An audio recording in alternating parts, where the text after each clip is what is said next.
नमस्कार दोस्तों। आज की कहानी है विश्वासघात। पवन में बाप बनने की क्षमता नहीं थी, मगर उसने सारा आरोप अपनी पत्नी पर डाल दिया। माँ ने बहू से तलाक दिलवा दिया और पवन का दूसरा विवाह करा दी। पवन की 3 संतानें हो गई, मगर उसे कभी चैन नहीं मिला। उसने अपनी दूसरी पत्नी पर शक करना शुरू कर दिया। एक दिन तलाकशुदा पत्नी उसके घर आई और बोली, अगर सच्चाई जानना चाहते हो तो आज रात मेरे घर आ जाना। पवन रात के अंधेरे में उसके घर गया और वहां जो देखा उसके होश उड़ गए। पवन बेचैनी से अस्पताल के कमरे के बाहर टहल रहा था। उसके अंदर शक का ऐसा बीज पनप रहा था जिसमें वह खुद अकेले जल रहा था। उसे यह बात समझ नहीं आ रही थी कि जब वह बाप नहीं बन सकता तो उसकी पत्नी बार बार गर्भवती कैसे हो जाती है। आसपास मौजूद लोग उसे अजीब निगाहों से देख रहे थे, मगर वह किसी को क्या बताता। उसकी पत्नी अस्पताल के अंदर थी। वो तीसरी बार गर्भवती थी और आज अचानक तबीयत बिगड़ने पर पवन उसे अस्पताल लेकर आया था। लेकिन उसके चेहरे पर ऐसी उदासी थी जैसे उसकी पूरी दुनिया उजड़ने वाली हो। कुछ देर बाद एक नर्स बाहर आई। उसके चेहरे पर खुशी थी। उसने पवन के गोद में छोटा सा कंबल थमाया जिसमें एक नन्हा सा मासूम लिपटा हुआ था। नर्स बोली, बधाई हो, आपके यहाँ बेटा हुआ है और आपकी पत्नी भी बिल्कुल ठीक है। नर्स की बात सुनते ही उसका चेहरा बुझ गया, जैसे सारा खून खौल उठा हो। उसने नफरत की दृष्टि उस बच्चे पर डाली जो उसकी गोद में था। नर्स भी पवन के चेहरे को देखकर विस्मित थी। शायद उसके चेहरे का हाव भाव देखकर वह भी चौंक गई थी। उसने पूछा, क्या बात है, क्या आपको खुशी नहीं हुई? अस्पताल में तो जिनके यहाँ बेटा होता है वह हंसते गाते मिठाइयाँ बांटते नहीं थकते, मगर आपको देखकर तो ऐसा लग रहा है जैसे कुछ गलत हो गया हो। नर्स मुंह बनाकर चली गई। पवन जो कुछ अंदर महसूस कर रहा था, अगर वह नर्स जान जाती तो शायद वह भी सदमे से पागल हो जाती। उस बच्चे को देखते देखते उसकी आंखों से आंसू बहने लगे। पवन पसीने से लथपथ हो गया। पास खड़ी माँ ने जल्दी से बच्चा उसकी गोद से ले लिया। बेटा, तेरी तबीयत ठीक नहीं लग रही है। पवन, तुम ऐसा करो, घर चली जाओ। शायद उन्हें पवन के चेहरे से कुछ अंदाजा हो गया था। इतना सुनते ही पवन अस्पताल से भागा और बीबी का बिना हाल चाल लिए वापस अपने घर आ गया। देखने की हिम्मत तो उसमें थी ही नहीं। पूरे घर में सन्नाटा था। पवन के दोनों बच्चे सोनू गुड़िया को उसकी पत्नी दिव्या ने अपने मायके भिजवा दिया था, इसलिए पवन को उनकी कोई चिंता नहीं थी। जो कुछ आज हुआ था उसके बाद पवन अंदर से बुरी तरह टूट गया था। वह वहीं जमीन पर बैठकर अंधेरे में फूट फूट कर रोने लगा। वह 8 साल पहले अतीत की गलियारों में खोता चला गया, जिसने उसे आज इस मोड़ पर ला खड़ा किया। बात उन दिनों की है। पवन कॉलेज से घर आते ही कमरे में घुसा और अपना कपड़ा सूटकेस में पैक करने लगा। माँ कल्याणी जी खाने के लिए आवाज लगा रही थी। पवन ने कोई जवाब नहीं दिया तो वह उसके कमरे में गई। देखा तो वो सामान पैक करने में मशगूल था। क्या बेटा, कहीं जा रहा है? हाँ माँ, मेरे दोस्तों ने हिल स्टेशन में जाने का प्रोग्राम बनाया है, मैं भी उनके साथ जा रहा हूँ। क्या तू पागल हो गया है? 10 दिन बाद तेरी शादी है। हमें कितनी तैयारी करनी है। शादी वाले घर में 1000 काम होते हैं और तू घूमने जा रहा है। शादी हो जाएगी तो अपनी दुल्हन को हनीमून के लिए वहीं ले जाना, अभी जाने की कोई जरूरत नहीं है।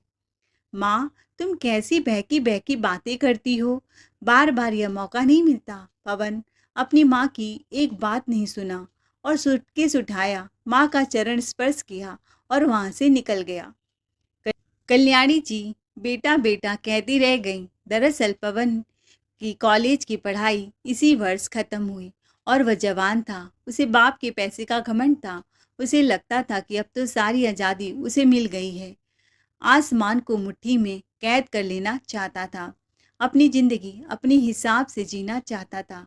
इसीलिए जब माँ ने उसे डाँटा, हिल स्टेशन जाने से रोका, बहुत समझाया, तो उसने मुँह बनाया, क्योंकि उसे ज़बरदस्ती की शादी में कोई इंटरेस्ट नहीं था। उसे लगा शादी करके तो वह फिर से बंधन के बेड़ियों में जकड़ा जाएगा। तब से अपनी लाइफ एंजॉय कर लेना चाहिए। माँ के मना करने के बावजूद पवन दोस्तों के साथ हिल स्टेशन चला गया। हिल स्टेशन की खूबसूरत वादियों में दिन रात घूमते हुए पवन जी भर के मस्ती की।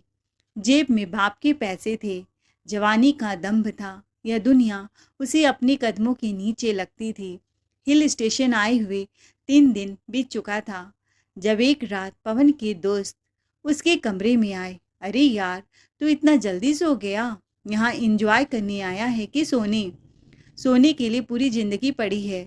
जल्दी चल, पीछे पहाड़ों में एक जंगल है जो ऊपर जाता है। बहुत ही खूबसूरत जगह है, पर एक समस्या है। पवन ने पूछा, क्या? वैसे तो वहाँ जाना सख्त मना है, क्योंकि आज गार्ड छुट्टी पर है, इसीलिए हम छुपते छुपाते चलेंगे। पवन हंसते हुए बोला, लेकिन हम भला किसी की बात कब सुनते हैं? सारे दोस्त जोर से हंसते हुए हाई फाई करने लगे और खुशी से उछल पड़े। पवन को भी ऐसे एडवेंचरस चीज़ें करने का बड़ा शौक था।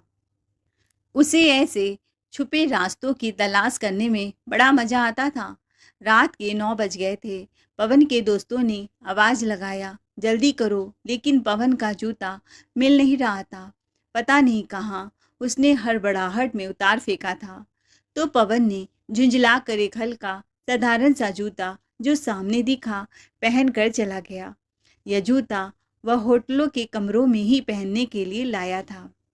उन जूतों को देखकर दोस्तों को आश्चर्य तो हुआ, लेकिन पवन ने बात टाल दी। अरे, मैं मजबूत हूँ, इन जूतों के साथ भी पहाड़ी पर चढ़ जाऊंगा। पवन अपने चारों दोस्तों के साथ कमरों से बाहर निकल गया। होटल के पिछले हिस्से में एक पहाड़ी थी, जिसके ऊपर एक मुड़ा हुआ जंगल था, जो ऊपर जाते जाते और भी घना होता जा रहा था। इधर उधर से नजरें बचाकर सारे दोस्त उस जंगल में दाखिल हो गए। उसके दोस्त हंसते बोलते हुए आगे आगे चल रहे थे। हकीकत यह थी कि पवन का जूता उसे तकलीफ दे रहा था। जंगल की जमीन बहुत उबड़ खाबड़ थी। कांटे और पत्थर उसके पैरों को जख्मी कर रहे थे, लेकिन वह नहीं चाहता था कि उसके दोस्तों को इसका पता चले। इसलिए चेहरे पर मुस्कान सजाए पवन तेजी से आगे बढ़ता जा रहा था। जंगल और भी घना होता जा रहा था। उसके पैरों में पसीना आने लगा, जूता फट गया और पैरों से फिसलने लगा। तभी उसके दोस्तों ने पीछे मुड़कर मजाक में जोर से कहा, क्या बात है पवन, अभी शादी करने जा रहा है? अभी से बूढ़ा हो गया क्या? पवन गुस्से में बोला, बूढ़ा होगा तेरा दुश्मन, मेरे में बहुत ताकत है। मैं तुम लोगों को अपनी असली ताकत दिखाता हूँ, रुको जरा। और जल्दी से 2-4 कदम चलकर उनसे आगे निकल गया, यह जाने बिना कि वह तो बस हंसी मजाक कर रही थी। अब पवन पहाड़ी की चोटी पर पहुंच चुका था, जिसकी दूसरी तरफ गहरी ढलान थी। जब पवन चोटी पर पहुंचा तो अपना संतुलन बरकरार नहीं रख सका। चप्पल तो पहले ही पसीने के कारण फिसलन का शिकार हो रही थी। उसका पांव फिसला और वह ढलान से नीचे गिरता चला गया। उसके दोस्त पेड़ों से टकराता हुआ ढुलकता हुआ देख वे भी घबरा गए और उसके पीछे पीछे नीचे आने लगे। लेकिन पवन की रफ्तार बहुत तेज थी। ऊंचे ऊंचे पत्थर और पेड़ उससे टकराते रहे और पूरा शरीर जैसे हिल गया। ढलान में लुढ़कते हुए अचानक पवन एक बड़े पत्थर से जोर से टकराया। जैसे ही उसका पूरा शरीर उस पत्थर से टकराया, उसे अपने अंदर एक अजीब सा हलचल महसूस हुआ, जैसे किसी ने पहाड़ के नीचे उसका वजूद कुचल दिया हो। सबसे ज़्यादा दर्द शरीर के निचले हिस्से में हो रहा था। पवन के मुंह से चीख निकल गई और अपने होशो हवास खो चुका था। जब पवन को होश आया तो वह अस्पताल के बिस्तर पर था। उसका शरीर भयंकर पीड़ा से कराह रहा था। उसके आसपास दोस्त उसकी ऐसी हालत देखकर पानी पानी हो गए। दोनों टांगों पर प्लास्टर चढ़ा हुआ था, मगर एक और भी तकलीफ थी जो बयान से बाहर थी। उसकी बर्दाश्त से परे डॉक्टर आया तो उसका चेहरा सफ़ेद पड़ा हुआ था। पवन के घर वालों को सूचना दे दी गई थी, लेकिन पवन बेचैन था। डॉक्टर साहब, मुझे बहुत तेज तकलीफ हो रही है, कोई इंजेक्शन दे दीजिए। पवन ने डॉक्टर से मिन्नतें की। डॉक्टर ने कंधे पर हाथ रखा और बोला, तकलीफ तो होगी, तुम्हारा पूरा शरीर बुरी तरह जख्मी हुआ है, कई नसें कुचल गई हैं, महीनों लगेंगे ठीक होने में। उसके दिमाग में जैसे धमाका हुआ। 10 दिन बाद तो उसकी शादी थी, लेकिन उसी पल उसकी नज़र अपने माँ बाप पर पड़ी। माँ रोई जा रही थी। मना किया था, मत जा, पर तू सुनता कहाँ है मेरा। पिताजी ने माँ को ढांढस बंधाया। शांत हो जा भाग्यवान, सब ठीक हो जाएगा। शायद उन्हें अंदाजा हो गया था कि उसे पहले ही बहुत नुकसान हो चुका है। पवन के पिता रामेश्वर जी ने पवन की शादी आगे टाल दी। लड़की के पिता को बहुत कष्ट हुआ जब शादी की डेट आगे बढ़ी, क्योंकि शादी के कार्ड बढ़ चुके थे। फिर भी उनके पास कोई और रास्ता तो नहीं था। पवन की जिंदगी का भयानक हादसा था यह, जिसने उसकी जिंदगी वीरान कर दी थी। लेकिन समय बुरे बुरे जख्मों को भी भर देता है। ठीक 2 महीने बाद जब पवन बैसाखियों के सहारे चलने फिरने लगा, तो कल्याणी जी ने बड़े अरमानों से उसकी शादी कर दुल्हन ब्याह कर घर ले आई। शादी के दिन पवन के दोस्त उसकी बीबी की सुंदरता के कायल हो गए। बहुत ईर्ष्या हो रही थी उन्हें पवन से, क्योंकि उसकी बीबी खूबसूरती में किसी अप्सरा से कम नहीं थी। पवन भी दिव्या को पत्नी के रूप में पाकर अपने को भाग्यशाली समझ रहा था। वह सुशील और सभ्य भी थी। सुबह 5 बजे से उठकर सारे घर को संभालती थी। माँ को तो किचन में घुसने न देती। पवन का लापरवाह स्वभाव तो हादसे के बाद ही बदल चुका था। अब वह अपने पिता के कारोबार को आगे बढ़ाने में उनकी मदद करता। घर में खुशियाँ लौट आई थी। पवन काम से घर जा आता तो दिव्या उसको चाय पानी नाश्ता सब तैयार रखती उसके लिए। उसे कोई काम छूने न देती। उसके कपड़े धोती, इस्त्री करती। बिना बैसाखी के सहारे पवन की चलने में मदद करती। धीरे धीरे पवन समर्थ हो गया और बिना किसी सहारे के पवन चलने लगा। वह दिव्या की सेवा से बहुत खुश था। समय बीतता गया और एक दिन कल्याणी जी मुंह फुलाकर बैठी थी। तो पवन बोला, माँ क्या हुआ, आज आपका मुंह क्यों उतरा है। पड़ोस की मिसेस शर्मा आई थी मिठाई लेकर। उनकी बहू को बेटा हुआ है। माँ ने गहरी सांस लेकर कहा, तुम्हारे साथ ही उसके बेटे की शादी हुई थी। साल भर से ऊपर हो गया ना। जाने इस घर का चिराग कब आएगा, कब मैं अपने पोते का मुंह देखूंगी। तुम लोगों को अंदाजा है कि तुम दोनों की शादी को 1 साल हो गया, अभी तक तुमने हमें कोई खुशखबरी नहीं दी। ठीक है, मुझे पता है तुम्हारी लाइफ है, जैसे मन मर्जी वैसे जियो, पर कुछ तो फैमिली बढ़ाने के बारे में तुम्हें सोचना चाहिए। यह सुनते ही दिव्या का चेहरा शर्म से लाल हो गया। पता है बच्चों के बाद जिम्मेदारी बढ़ जाती है, लेकिन इसका मतलब यह नहीं कि घूमने फिरने के लिए फैमिली बढ़ाने के बारे में ना सोचा जाए। पवन मन ही मन सोचने लगा, हमारी शादी को 1 साल गुजर चुका था और मुझे इसका एहसास भी नहीं हुआ। लेकिन मेरी माँ इसे गलत समझ रही थी। हमने कभी जानबूझकर औलाद ना होने के बारे में नहीं सोचा था। यह तो शायद भगवान की मर्जी थी कि अभी तक हमारे घर कोई औलाद नहीं हुई। माँ की बात सुनकर पवन का दिल भी चौंक गया। वाकई 1 डेढ़ साल कोई छोटा अरसा नहीं होता। अब तो पवन को भी इंतजार रहने लगा था। वह हर महीने अपनी बीवी से पूछता, क्या कोई उम्मीद है। दिव्या मायूसी से सिर हिला देती और पवन भी निराश हो जाता। आखिर लाख कोशिश और जतन के बाद भी वह माँ नहीं बन पा रही थी। एक दिन जब पवन ऑफिस से घर लौटा तो उसका दोस्त सोहन खुशी से मिठाई का डिब्बा देने आया था। पवन ने पूछा, यह मिठाई किस लिए? तो वह मुस्कुराकर कार्ड थमाते हुए बोला, यार मैं बाप बन गया हूँ। मेरे बेटे का नामकरण है। तुम भाभी को लेकर जरूर आना। उसकी बात सुनकर मिठाई का टुकड़ा पवन के गले में फंसा रह गया। उसकी शादी तो मुझसे 3 महीने बाद हुई थी, लेकिन आज वह बाप बनने की खुशखबरी सुना रहा था। उस रात पवन बुझा बुझा सा था और रात भर करवटी बदलता रहा। पवन को जागता हुआ देख दिव्या बोली, क्या हुआ जी? नींद नहीं आ रही है क्या? पानी दूँ आपको? दिव्या, तुम डॉक्टर से जाकर अपना चेकअप करा लो। पहली बार हकलाते हुए पवन अपनी बीवी से डॉक्टर के पास चलने की बात की। पवन की बात सुनकर वो कुछ देर उसे देखती रही, फिर अचानक फूट फूट कर रोने लगी और बोली, क्या आपको भी यही लगता है कि मैं बाज हूँ? क्या मैं माँ नहीं बन सकती? पवन अवाक रह गया। ऐसी कोई बात नहीं। डॉक्टर को दिखाने में क्या हर्ज है? दिव्या कुछ सोचती रही, फिर बोली, मेरी एक खास सहेली की बहन डॉक्टर है, बहुत काबिल है। मैं उसका नंबर ले लेती हूँ। हम कल उसके पास चलेंगे। पवन ने हामी भर दी। अगले दिन वह डॉक्टर के पास गए। डॉक्टर ने कुछ ज़रूरी टेस्ट लिखे। टेस्ट करवाने के बाद वह घर लौट आए। रिपोर्ट अगले दिन आनी थी। दिव्या के चेहरे पर खुशी थी। जब दोनों घर पहुंचे तो माँ का मूड बहुत खराब था। वैसे भी इन दिनों माँ बहुत चिड़चिड़ी रहती थी। उन्होंने दिव्या को नज़रअंदाज कर दिया और पवन को प्यार से अपने पास बैठाया और बोली, आज पड़ोसन मालती आई थी। वो भी पूछ रही थी कि बहू के घर खुशखबरी क्यों नहीं आई।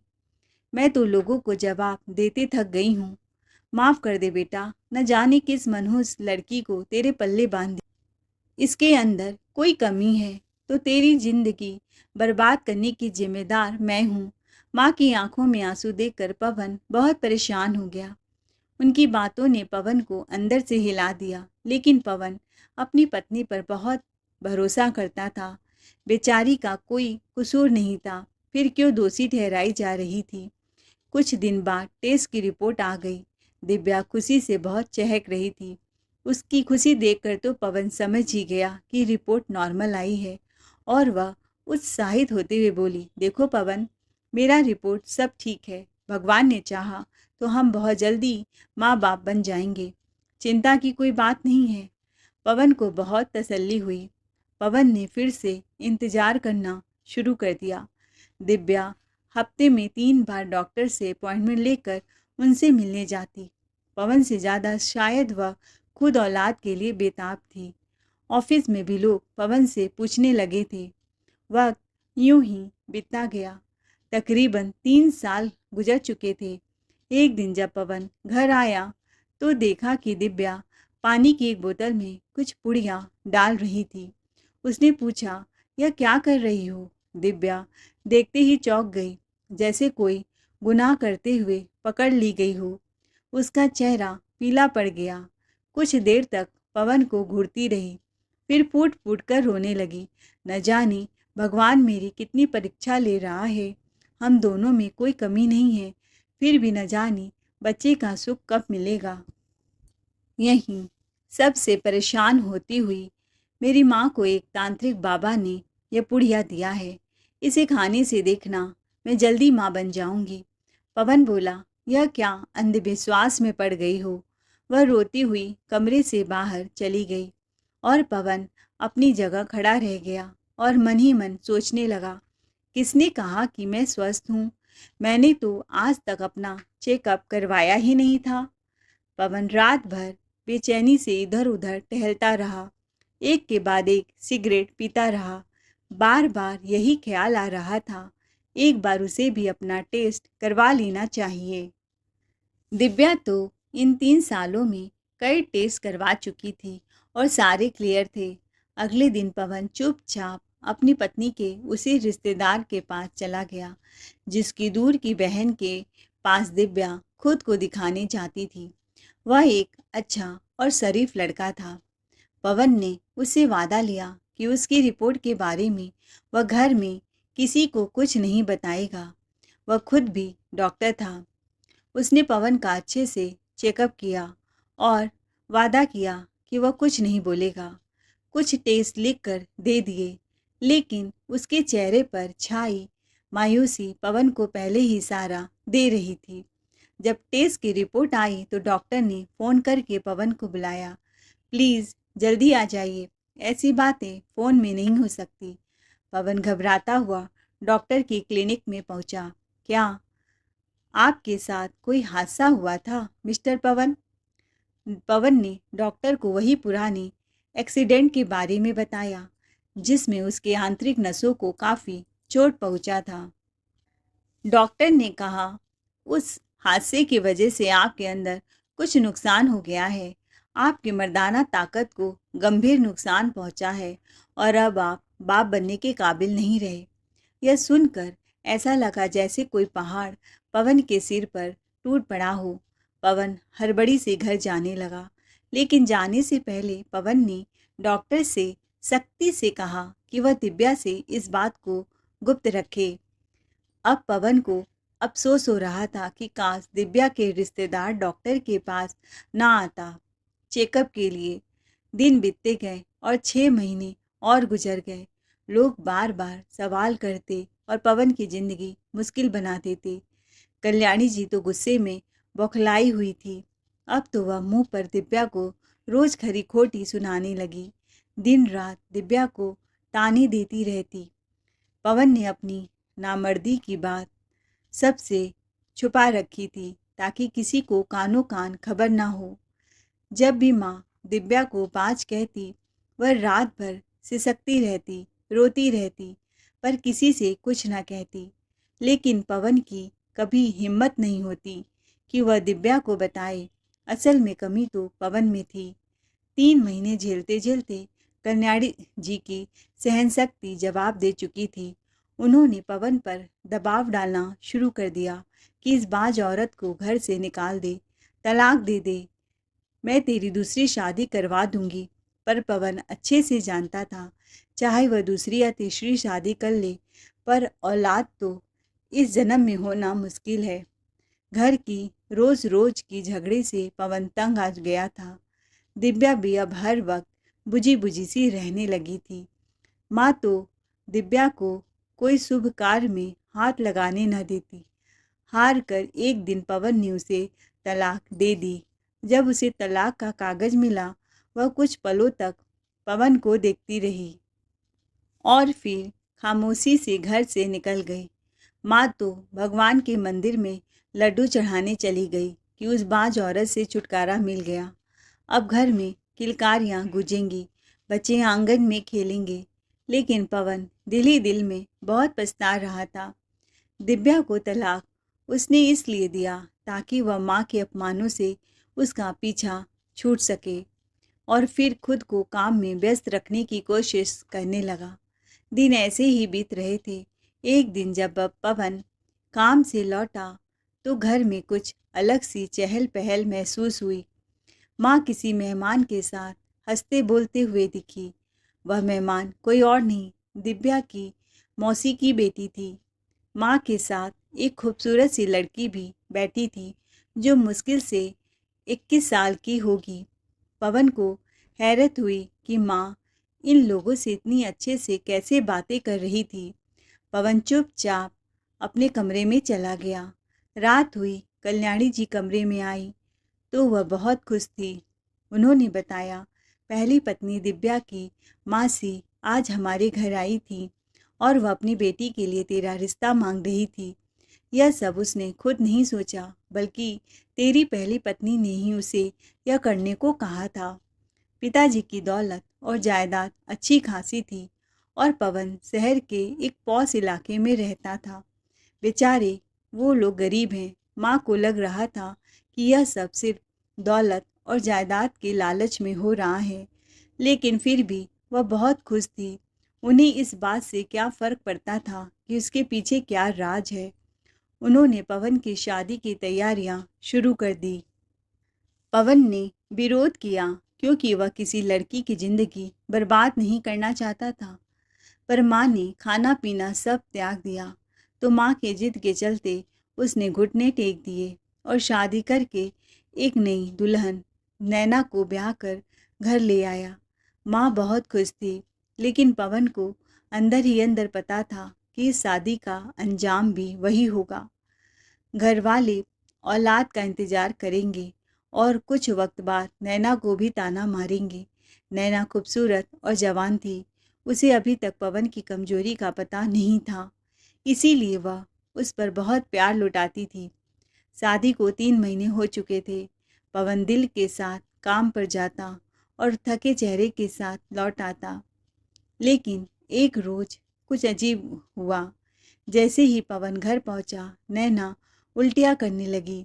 माँ तो उसकी ऐसी हालत देखकर मन ही मन मुस्कुराए जा रही थी और फिर तो वह लड्डू की तैयारी करने लगी।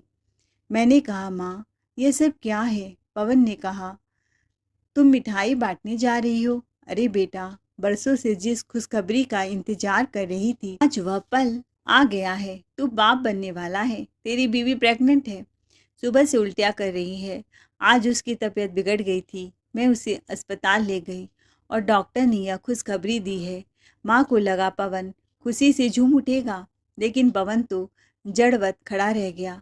उसे अपनी कमी का अच्छे से पता था। फिर नैना कैसे प्रेग्नेंट हो सकती है? सामने नैना खड़ी थी। उसके चेहरे पर एक शर्मीली मुस्कान थी, लेकिन पवन की रूह को जैसे किसी ने चीर दिया हो। अगर वह प्रेग्नेंट थी तो इसका मतलब साफ था, वह एक चरित्रहीन औरत है। पवन को उस पर गहरी नफरत महसूस हुई, लेकिन वह किस मुंह से सबको बताता कि वह तो मर्द ही नहीं था, कि उससे औलाद नहीं हो सकती। पत्थर दिल बनकर वह अपने कमरे में चला गया। कल्याणी जी नैना पर खूब प्यार लुटाने लगी। उसके खाने पीने का बहुत ध्यान रखती। हर समय बस बच्चे की बातें करती। कभी पालना घर में लाती तो कभी खिलौना। जब भी पवन इसका जिक्र सुनता तो उसका खून खौल उठता। वह उठकर वहाँ से चला जाता। नैना से बातचीत कम ही करता। पवन को उससे नफरत होने लगी, लेकिन वह अपनी कमजोरी को जुबान नहीं दे सकता था। आखिर 9 महीने गुजर गए और नैना ने एक प्यारे से बेटे को जन्म दिया। उसे गोद में लेकर पवन यही सोचता रहा कि अब इसे किसी और की औलाद को अपना नाम देना पड़ेगा। घरवाले बहुत खुश थे और पवन चाह कर भी चुप रह गया। नैना बोली, आपका बेटा आप पर गया है। तो यह सुनते ही पवन दांत पीस कर रह गया। लेकिन सिर्फ 6 महीने बाद नैना फिर से प्रेग्नेंट हो गई। इस बार तो पवन का दिल किया कि वह उसे थप्पड़ मार दे या तलाक दे दे और उसे घर से निकाल दे। नैना बच्चों को खूब प्यार से खिलाती। उसके बच्चों के संग हंसता खेलता देख पवन जल भुन जाता। नैना से बात ही नहीं करता था, बच्चे को भी प्यार नहीं दे पाता। सब घर वाले हैरान थे कि आखिर पवन को क्या हो गया है। नैना भी परेशान रहती और उसी परेशानी में उसने पवन की बेटी को जन्म दिया। अब तो पवन हालात से समझौता कर चुका था। पवन को यकीन हो चला था कि नैना उसे धोखा दे रही है, किसी और मर्द से संबंध रख रही है। लेकिन अगर पवन उसका राज खोलता तो खुद भी बेनकाब हो जाता। उसने खामोशी ओढ़ ली। जब वह तीसरी बार प्रेग्नेंट हुई तो पवन को खुद से शर्म आने लगी। वो 9 महीने कैसे गुजारे सिर्फ वही जानता है। और आज 9 महीने बाद नैना ने फिर एक बेटे को जन्म दिया। अपने कमरे में बैठकर पवन खूब दहाड़े मारकर रोने लगा। उसे पता था कि उसकी पत्नी का चरित्र सही नहीं था, लेकिन फिर भी वह मजबूर था। किसी और बच्चे को पालने पर वह पंखे से लटक कर आत्महत्या करने की कोशिश करने लगा। तभी उसकी जेब में रखा मोबाइल बजने लगा। पवन ने फ़ोन निकाला और नंबर देखा। वह उसकी पहली पत्नी दिव्या का नंबर था। तलाक के बाद आज पहली बार उसने पवन को फ़ोन किया। हाथ कँपकँपा रहे थे जब उसने फ़ोन उठाया और कान से लगाया। वो उसे बच्चे की बधाई दे रही थी। उसे ऐसा लगा कि वह उस पर गुस्सा कर रही है और फिर पवन चौंका। वो उसे अपने घरानी को कह रही थी। वो जानती थी, पवन, तुम क्यों परेशान हो? तुम्हारी परेशानी का हल सिर्फ और सिर्फ मेरे पास है, वो कह रही थी। और पवन जैसे किसी रिमोट की तरह उठकर अपनी गाड़ी में बैठ गया। थोड़ी ही देर पवन उसके घर में था। वो अपनी माँ के घर में रहती थी। पवन ने दरवाज़ा खटखटाया और अंदर दाखिल हुआ तो वो सामने खड़ी थी। उसके चेहरे पर मुस्कान थी। उसे देखकर ऐसा बिल्कुल नहीं लग रहा था कि तलाक का उसे कोई गम है। क्या बात है, तुम तो औलाद के लिए तरसते थे और आज तुम्हारे 3 बच्चे हो गए हैं, फिर भी तुम्हारे चेहरे पर उदासी क्यों है? उसकी चुभती हुई आवाज़ आई। पवन ने शर्म से सिर झुका लिया। मैं जानती हूँ सच क्या है, उसने कहा तो पवन चौंक कर सिर उठाया, लेकिन अगले ही पल कमरे के खुले दरवाजे से एक शख्स अंदर दाखिल हुआ। उसे देखकर पवन जैसे सदमे में चला गया, क्योंकि वो शख्स कोई और नहीं बल्कि वही डॉक्टर था जिसने उसे बताया था कि वह कभी बाप नहीं बन सकता। वो दिव्या का रिश्तेदार था, लेकिन अब सवाल यह था कि वह उनके घर में क्या कर रहा था। दिव्या उससे बहुत ही बेझिझक अंदाज में मिल रही थी, जैसे उनके बीच कोई पुराना और गहरा रिश्ता हो। यकीनन तुम हम दोनों को साथ देखकर हैरान हो रहे हो और बहुत सी बातें ऐसी हैं जो तुम्हें पता ही नहीं है। शायद मैं तुम्हें यह बात कभी न बताती, लेकिन अब मुझे तुम पर तरस आता है, दिव्या कह रही थी और पवन सन्न बैठा उसकी बातें सुन रहा था। मैं तुमसे शादी नहीं करना चाहती थी पवन, बल्कि मैं तो अपने इस कजिन से मोहब्बत करती थी जो इस वक्त तुम्हारे सामने बैठा है। लेकिन माँ बाप ने तुम्हारे ऊंचे स्टेटस और दौलत को देखकर मेरी शादी तुमसे करवा दी।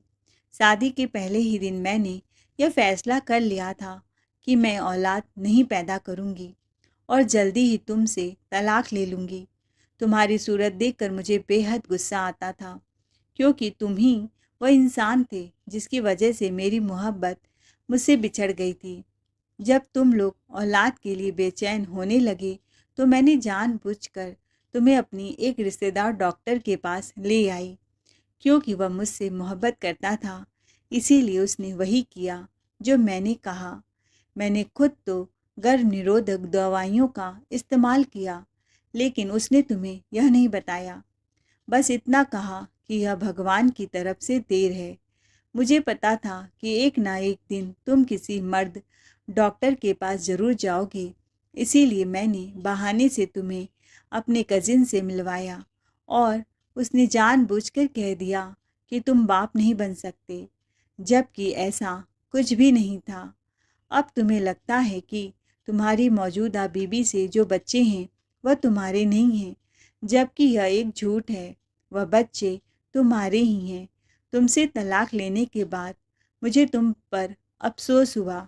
तुम अमीर थे और अच्छे आचरण वाले इंसान भी, इसलिए मैंने अपनी गरीब मौसी से कहकर उसकी बेटी का रिश्ता तुमसे करवा दिया, क्योंकि मुझे पता था यह शादी बिना दान दहेज के हो जाएगी।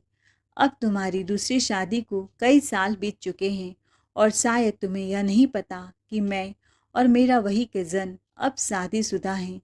लेकिन अफसोस की बात यह है कि हर जगह से ठीक होने के बावजूद भी हमारे यहाँ औलाद नहीं हो रही है। शायद यह मेरी साजिश और धोखे की सजा है। तब दिव्या की आंखें आंसुओं से भर आई थी, जबकि पवन पत्थर की तरह खड़ा था, जैसे शरीर से खून ही न हो। वो दोनों उससे माफ़ी मांग रहे थे। उन्हें लगता था कि अगर पवन माफ़ कर देगा तो शायद उन्हें औलाद नसीब हो जाए। लेकिन पवन तो अपने बीते हुए बरसों को याद कर रहा था, जिनमें सिर्फ धोखा और अफसोस ही मिला था।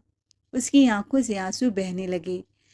उसने इस पत्नी के लिए क्या कुछ नहीं किया था, लेकिन उसने उसके साथ क्या किया। उसने आंखें बंद कर ली, लेकिन अब वह इस नफरत और बदले की कहानी को ख़त्म करना चाहता था। भगवान ने मुझे एक नेक और सच्ची बीवी दी है, जो मेरे नफरत भरे रवैये के बावजूद मुझे छोड़कर नहीं गई। अब पवन के 3 बच्चे हैं, जिन्हें वह कभी अपना मान ही नहीं पाया था। अतः उसने दिव्या और उस डॉक्टर को दिल से माफ़ कर दिया। जब पवन वापस लौटा तो ऐसा लगा मानो उसके दिल से कोई भारी बोझ उतर गया हो। वह सीधा अस्पताल भागा, जहां उसकी बीबी उसे देखकर हैरान रह गई। पवन ने उसका हाथ थामा और वादा किया कि अब वह तुम्हारा और बच्चों का पहले से भी ज़्यादा ख्याल रखेगा। उसके चेहरे पर मुस्कान लौट आई और पवन को लगा कि ज़िंदगी ना मिलेगी दोबारा। वैसे भी ज़िंदगी के बहुत से हसीन पल उसने बच्चों और बीबी के प्यार के बिना बिताए थे। दोस्तों, आपको हमारी यह सस्पेंस भरी कहानी कैसी लगी? कमेंट करके ज़रूर बताएं। कहानी अच्छी लगी हो तो चैनल को लाइक शेयर सब्सक्राइब ज़रूर करें। Thanks for watching.